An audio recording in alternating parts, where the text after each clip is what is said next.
So I'm going to start actually for a request from you guys. So I figure everybody's had a little liquid courage, as they say. I need you guys just to give me a whole bunch of like popular artists from the '80s. Okay, just think. Huey Lewis is great. Duran Duran. KRS-One. Oh, okay. All right, I can make that a Depeche Mode. That's a good one. Okay. Let's see. Michael Jackson's great. Okay. All right. Keep it going. Keep it going. Give me just a couple more. I don't have the greatest memory, but I'm going to try to get to as many as I can. Madonna, I heard Madonna. Journey, okay. Yeah. You're getting some deep cuts. Okay. Bonnie Tyler. The Cure. I believe somebody said The Cure. Okay. All right. I'm going to see what I can do. Okay. Great. That's all I need. Thank you. All right. So we're going to do something. We're going to take all these great artists, the artists we grew up with, and we're going to take them back in time 100 years. Okay, we're going to pretend that we're going over to a Wild West ragtime saloon, and we're going to put all these artists together. Let's see what happens.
Thank you. Thanks, guys. Thank you.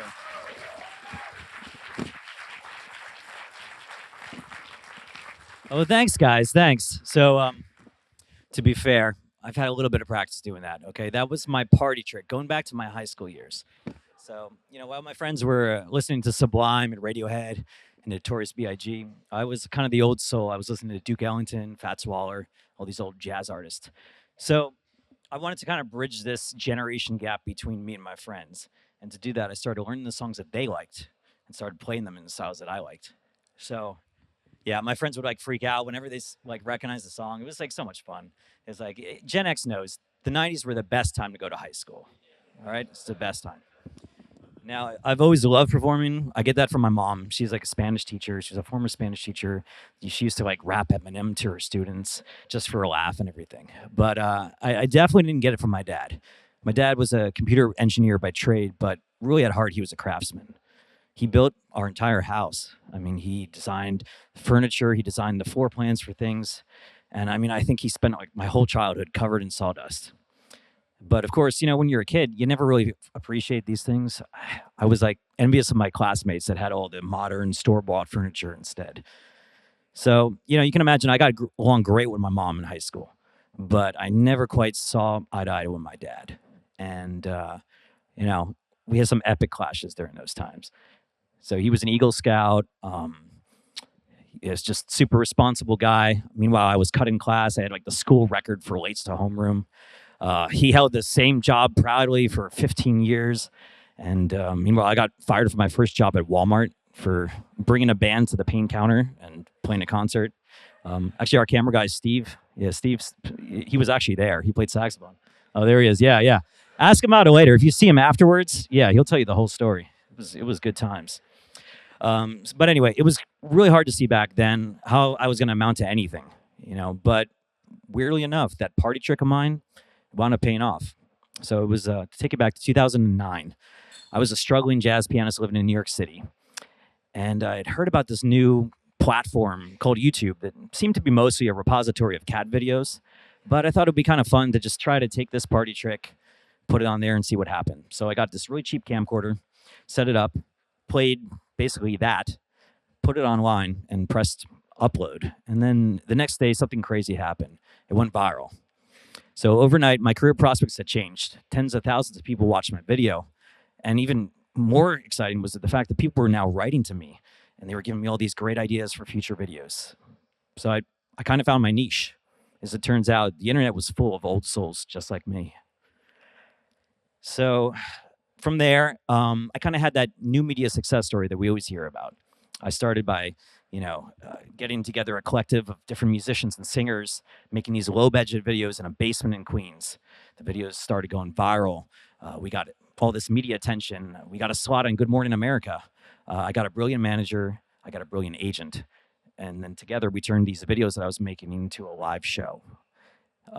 We started touring the US and Europe. The tours went well. We started touring more places. We started touring Australia, South America, New Zealand, and eventually we started doing it year round. And demand just kept going, just kept skyrocketing, and we were more than happy to meet it. In fact, we even found a way to send multiple tours out on the road at the same time. And crazy enough, it worked. The whole industry was baffled. We were like one of the first acts to utilize social media to build a career outside of the record labels or the traditional gatekeepers. But when we also created like a new type of act, I was globally profiled in Billboard, Adweek, Rolling Stone, Business Insider as kind of like a music industry disruptor. So I got a book deal. I gave talks at Oxford and Google. I got approached by big name investors, eager to scale this thing even bigger. I started entertaining notions of selling the company at a multiple of earnings. That's what all the famous tech startup guys did, right? That's how you win. It was the decade of hustle culture, of move fast and break things, of QE infinity. And it was exciting. Before this, I was just another millennial with a whole bunch of student loan debt. And then suddenly I was somebody. I felt very relevant. So by early 2019, the YouTube channel that started with my little party trick grew to 5 million subscribers. We had tours running on 2 continents at the same time. We had a licensed cruise ship deal. We had a Vegas residency and development at a casino. I was building an entertainment empire. Everything in my life was just going up, up, up. And then real life happened. So in February of 2019, me and my girlfriend, Larissa, traveled to New York City. We had a show at the Beacon Theater. And it was the day before my mom's 71st birthday. And we were going to meet my mom and dad there. But when the show began, their seats were empty. I received a call from my mom. My dad wasn't like himself. So she took him to the hospital to get checked out. And then in an instant, just everything changed. An MRI revealed a tumor in his right parietal lobe. And right after that, my dad was diagnosed with a grade 4 glioblastoma, which is, if you know about that, it's just an aggressive, hopelessly terminal brain cancer. Now, I would have done anything to save him. And part of me actually believed I could. I talked to top doctors. I read up on experimental treatments and diets. I even talked about moving him and my mom to New York City so he could access the best possible care, most cutting edge stuff, hustle culture, move fast and break things. But that wasn't the right fight. And my mom knew this. And my dad knew this. And in the end, he lost the fight with cancer. But it wasn't the fight that mattered. Now, anyone that's lost a parent before knows that it's one of those experiences that just can't help but change you as a person. And after my dad passed, I just felt unsettled. And then, of course, the pandemic of 2020 came and unsettled all of us. Everyone started immediately living online over a narrative world. And then narrative world became the real world. Every subject became polarized. The rhetoric used by media just grew more and more dramatic. People were being pressured to take sides on things, to put their loyalty to Team Blue and Team Red before their loyalty to their friends and families. Now, I found this so distressing. And in an effort to just try to figure out what was going on, I started reading more, just much more, just to see how we got to this place. And that's when I stumbled on Ben's work with Epsilon theory. I mean, to be fair, I didn't really just stumble upon it. Okay, a super smart college buddy of mine named Matt Ziegler showed me it. So thank you for that, Ziegler. He gave me no explanation other than, I think you would enjoy this. And he was right. So I know this is going to be a shocker coming from a ragtime pianist. I do not have a background in finance, okay? But one of Ben's notes reached me nonetheless. It was in a note titled The Long Now, Part 2, where he used 3 words to describe what he saw as the antidote to this modern chaos around us. Make, protect, teach. Make, meaning to create things that benefit the lives of others. Protect, to keep our community safe from harm. Teach, to pass our skills and knowledge down to the next generation. And that's when I really, finally, began to understand my father. So my father wasn't successful in business like I was, but he understood make, protect, teach instinctively. The partnership that he started with my mom was dedicated to these principles. And together they built something truly meaningful and lasting, a family. So for the first time, I started seeing life through my dad's eyes. And I made some changes. I did some stuff. First and foremost, I formed a partnership of my own. I married Larissa, who not only helps me day in and day out with my creative endeavors, but she also was by my side every single day during my father's illness. We bought a place out here, an old house built by a craftsman, and we spent endless hours just discussing how much we missed the pre-social media world. The world we grew up in, the real world.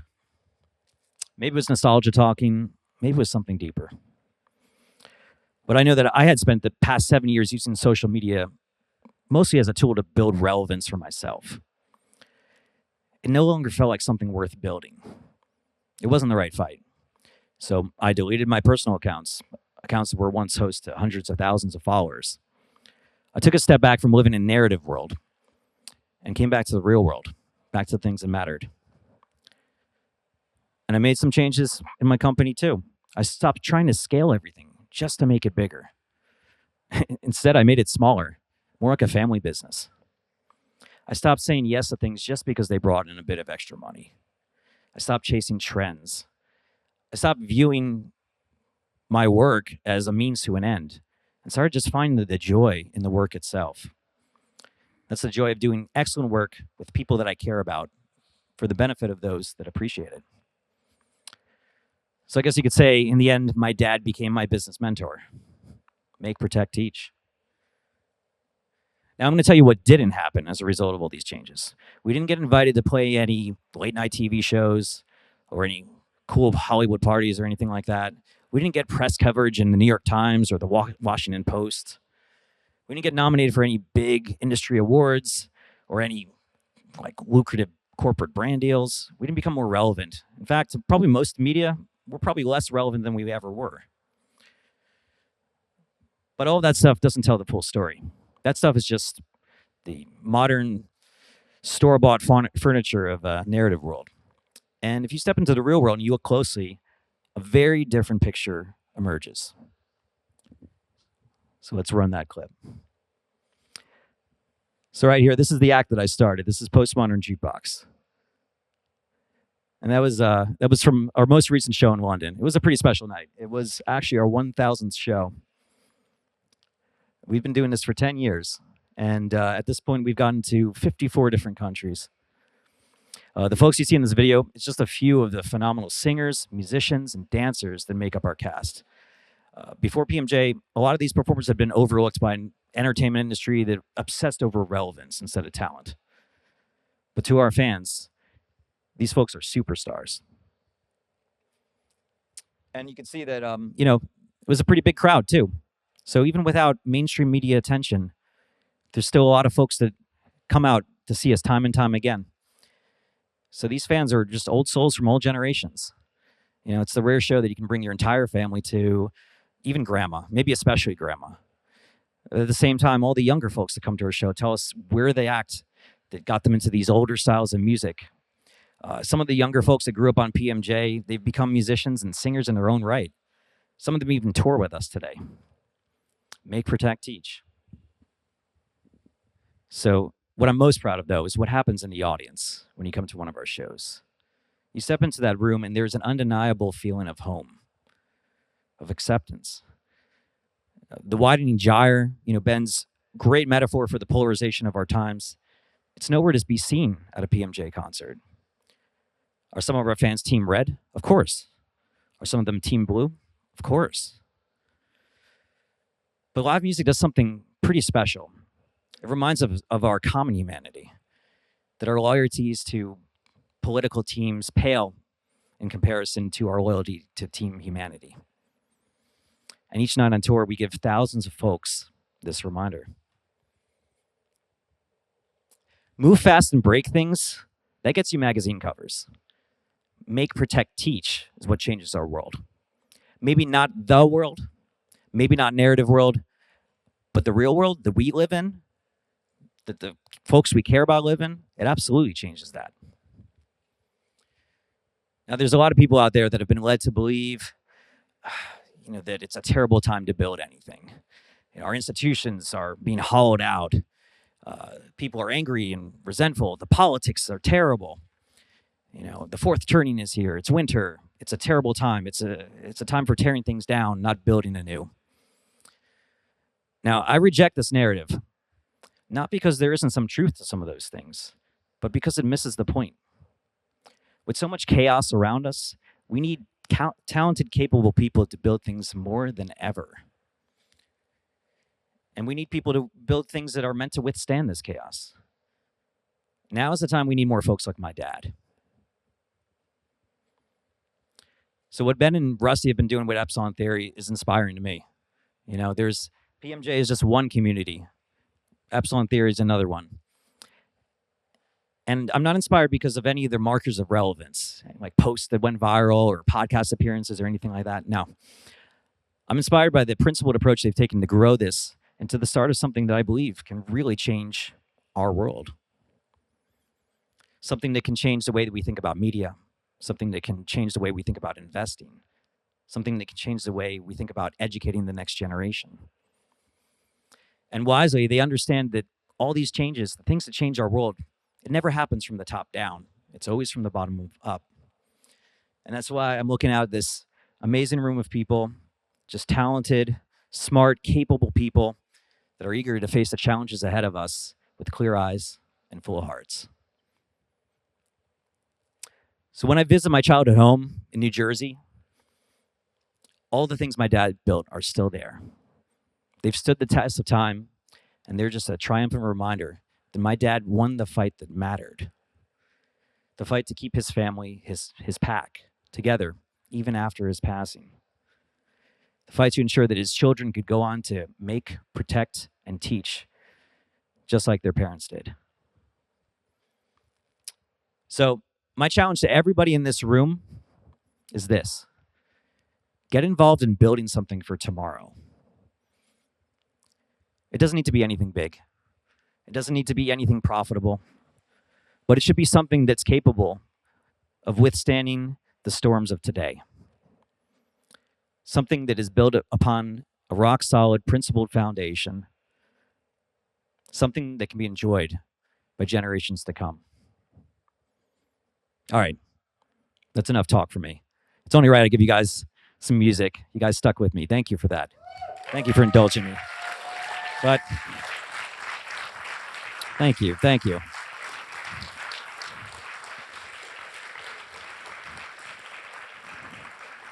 So in the spirit of what I hope is the first step of many more steps towards building something meaningful and lasting, let's build another song together.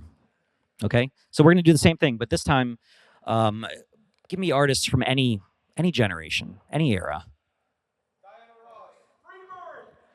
Of course, there's always going to be somebody that yells "Freebird." Thank you. I will do that. Beatles, Snoop Dogg, Otis Redding, Bach. Yeah. There's a music theater person here. Look out. Miles Davis. Ooh, I like that. All right. So we're picking all kinds of different genres. All right. So let's see. Van Halen. All right. Let's see if we can put all these artists together. You gave me a lot of great suggestions. You had Snoop Dogg.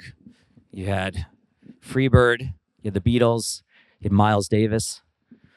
I think there was Bach as well. All right. Let's try to put them all together. Let's make something beautiful. Let's see what happens.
Who said Freebird again?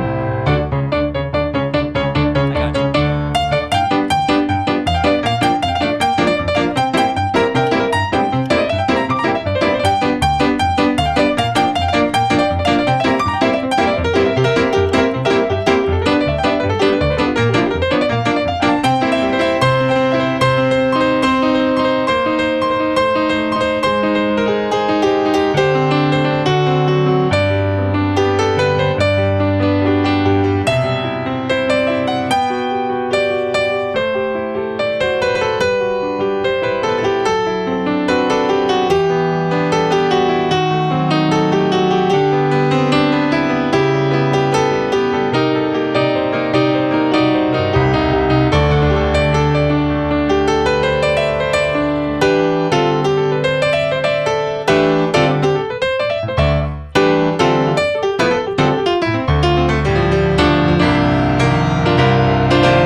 Thank you. Thank